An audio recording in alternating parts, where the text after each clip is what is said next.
So guys इथे मी गुंडी बनवून चाललेली आहे रामराजला. कारण आई बोलली माझ्यासोबत कोण नाही, सो चल माझ्यासोबत. इकडे आई मागून हळूहळू हळूहळू चालत आहे. इथे बघू शकता रस्त्यावर एक चिट पाखरू नाही, म्हणजे एक चिमणी पाखरू दिसत नाही आहे. आणि इकडे कोणच नाही, एक माणूस पण नाही. कारण आम्ही दुपारचीच चाललेलो होतो. आईला खूपच जास्त घाम आलेला होता. कारण भाईसाब एवढी धूप होती ना, खतरनाकमध्ये धूप होती. आणि आई मागच्या व्हिडिओमध्ये मला बोलत होती की मला नीट नाही घेतलंस. सो आता मी तिला नीट कॅप्चर करते. तिच्यासोबत मी बोलत होती की कशासाठी चाललो आहोत ती सांगत होती दळण घेऊन चाललेलो आहोत.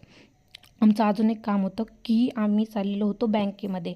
आणि इकडे तुम्ही बघू शकताय की हे आहे ना, हे आमच्याकडे भाताची शेती होती. म्हणजे आमच्या इकडे भाताची शेती होती पाणी जास्त असल्यामुळे. सो ते आता कापणीला पण सुरुवात होणार आहे काही दिवसांनी.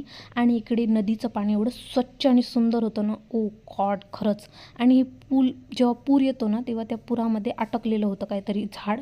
इकडे मच्छी होती सुंदर अशी. आणि आम्ही बँकेमध्ये आलेलो आहोत फायनली पैसे काढायला दिवाळीची. हो, दिवाळी येणार आहे, सो शॉपिंग तर झालीच पाहिजे. बँकेमध्ये आलेलो, अबो बहुत गर्दी थी, बहुत गंदी गर्दी थी. इतनी गर्दी थी ना, तो क्या बताऊँ अभी खतरनाक गर्दी थी. इसलिए मैंने हमारा काम भी नहीं हुआ है, मैंने पैसे भी नहीं निकाले, तो सोचा कल जाते. अभी यहाँ पर आए तो बहुत हुई बारिश.